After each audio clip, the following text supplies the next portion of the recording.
Hello and welcome back into the Collegian YouTube channel. I'm here, Evan Patrick, joined by Justin Morgenstein, and we're here to give you a quick rapid reactions video to Penn State's 38-25 loss to Ohio State here on Halloween. And Justin, I really just wanted to talk about, for me, one of the first things that comes to my mind is Penn State has been a second half team now, clearly, for its first two games of the season. They really couldn't get anything going to start in the first half, really only putting up 6 points, with half of those being gifted to them on a really weird call to end the first half. And then in the second half, Penn State actually ends up outscoring Ohio State. Offense looks a lot more fluid, much more clean in terms of penalties and kind of some of those other areas on the field. Penn State really just couldn't put together an entire 60 minutes, is what it seemed like. And some of that had to do with the loss of linebacker Jesse Luketa for the first half. Yeah, usually when we're talking about Penn State being a second half team, we usually talk about the offense more. They get a slow start, but this time it was the defense. Jesse Luketa is suspended for the first half from the targeting penalty against Indiana last week. Their young linebackers are kind of, struggling to get their feet wet with Ohio State coming to Beaver Stadium.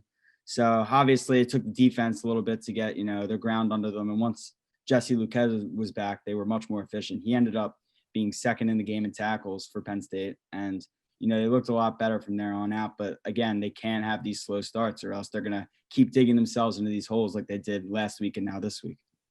Yeah, absolutely. And now, through two games of the season, Penn State is 0-2 for the first time since 2012, when they lost to University of Ohio and then Virginia in back-to-back weeks in the infamous year of Sam Ficken, where he had a tough outing, to say the least, at Virginia. But now through the first two games of the season, Penn State has scored 13 total points in the first half compared to 47 in the second half and overtime. It's a huge disparity. And a huge reason for it this game too was in the first half, and really the whole game, Penn State got destroyed in the trenches. Ohio State's offensive line was just opening hole after hole, giving running backs Trey Sermon and Master Teague, who are solid running backs, but they had all types of room to run through. And if the Ohio State running game is going to be that solid, you know what you're going to get out of Justin Fields if you're Ohio State. And he had another stellar performance against Penn State. And if you're looking for a bright spot for Penn State here, it's got to be Jahan Dotson. He really had probably the biggest game of his career. No, definitely the biggest game of his career against Ohio State tonight. He had 3 total touchdowns, 8 catches for 144 yards, including one of what's probably going to end up being the play of the season, when he just went up and mossed Sean Wade with a one-handed catch and went into the end zone for a score.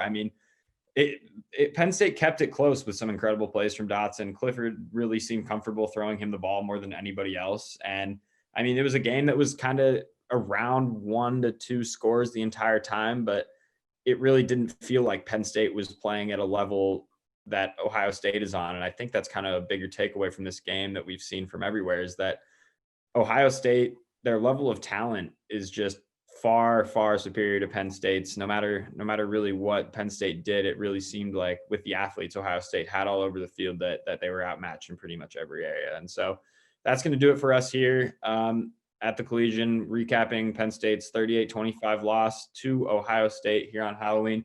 Be sure to follow all of our coverage on our website at collegian.psu.edu and on Twitter at PSU Footblog.